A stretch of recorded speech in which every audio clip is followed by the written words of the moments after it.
पर्यावरण दिवस पर प्रधानमंत्री नरेंद्र मोदी ने लाइफ ग्लोबल मिशन को लॉन्च किया। इस दौरान पीएम मोदी ने कहा कि इस विश्व पर्यावरण दिवस के मौके पर हमारे पास ओनली वन अर्थ का नारा है। उन्होंने लोगों से अपील की कि आइए हम रिड्यूस, रीयूज, रिसाइकल के सिद्धांतों का पालन करें। प्रधानमंत्री ने दुनिया को पर्यावरण अनुकूल जीवन शैली अपनाने का सुझाव दिया। उन्होंने कहा कि धरती को बचाने के लिए सभी को इसे अपनाना होगा और अपने स्तर पर प्रयास भी करने होंगे।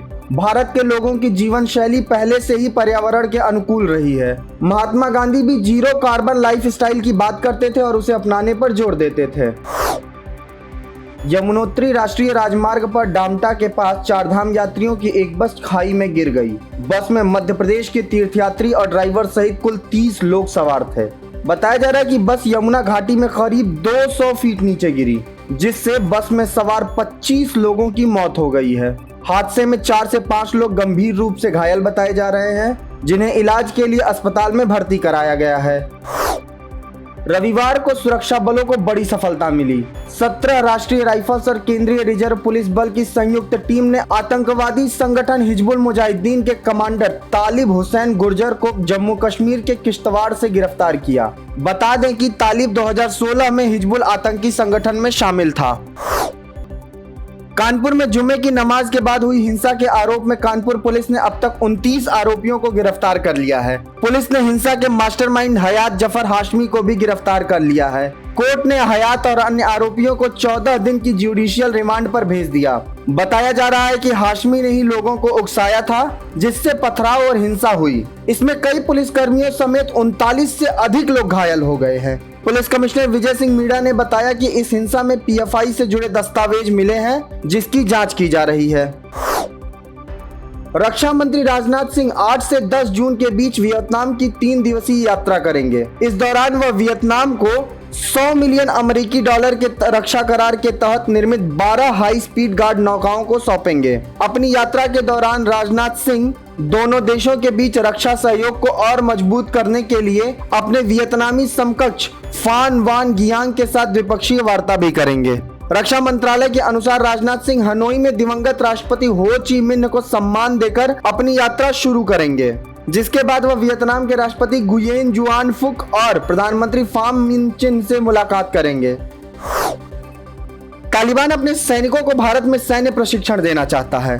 तालिबान ने इच्छा जताई कि उसके जवान भारत में सैन्य प्रशिक्षण लें और युद्ध से जुड़ी बारीकियां सीखें। इस संबंध में तालिबान के संस्थापक मुल्ला उमर के बेटे और अफगानिस्तान के सर्वशक्तिमान रक्षा मंत्री मुल्ला याकूब ने इच्छा व्यक्त की है।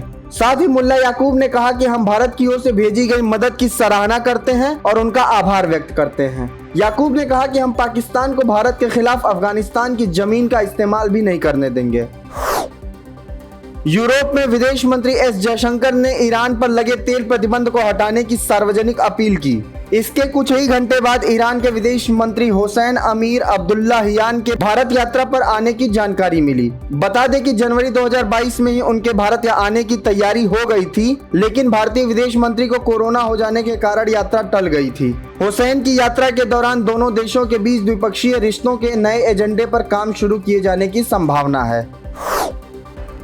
पाकिस्तान के प्रधानमंत्री शहबाज शरीफ और उनके बेटे और पंजाब के मुख्यमंत्री हमजा शहबाज पर गिरफ्तारी की तलवार लटक रही है। पाकिस्तान की संघीय जांच एजेंसी एफआईए ने धन शोधन के मामले में एफआईआर दर्ज कराई है। 14 अरब के धन शोधन मामले में अब कभी भी पीएम शहबाज शरीफ और उनके बेटे की गिरफ्तारी हो सकती है। एफआईए ने अदालत से आगे की जांच के लिए पीएम शहबाज शरीफ और उनके बेटे हमजा शहबाज की गिरफ्तारी का अनुरोध किया है। हालांकि अदालत ने उनकी अग्रिम जमानत 11 जून तक बढ़ा दी है। रूस यूक्रेन युद्ध के बीच शांति की जग रही उम्मीद रविवार सुबह धाराशायी हो गई। यूक्रेन की राजधानी में रविवार तड़के रूसी मिसाइलों ने कई बुनियादी ढांचों को निशाना बनाया। इस संबंध में कीव के महापौर ने जानकारी दी। इस हमले में एक व्यक्ति घायल भी हो गया है। बता दें कि संयुक्त राष्ट्र के महासचिव एंटोनियो गुतारेस की 28 अप्रैल की यात्रा के बाद से इस तरह के हमले नहीं देखे गए थे। साथ ही गिरसके और मिर्ना डोलिना क्षेत्रों में KA-52 हेलीकॉप्टरों द्वारा भी हमले किए गए और सुखोई 25 विमान से उस्तिनिवका पर भी हमले हुए। दुनिया में मंकी पॉक्स का प्रसार जारी है। विश्व स्वास्थ्य संगठन ने कहा कि 27 देशों से मंकी पॉक्स के 780 पुष्ट मामलों की सूचना मिली है। WHO ने बताया कि यह वायरस किसी भी संक्रमित व्यक्ति के साथ त्वचा से त्वचा के संपर्क और सांस की बूंदों के माध्यम से फैल सकता है। समाचार एजेंसी INS के अनुसार अब तक दुनिया के 30 देशों में मंकी पॉक्स फैल चुका है। वहीं अमेरिका के रोग नियंत्रण केंद्र का कहना है कि मंकी पॉक्स ने दुनिया भर में 700 से अधिक लोगों को संक्रमित किया है, जिसमें अमेरिका के 21 लोग भी शामिल हैं।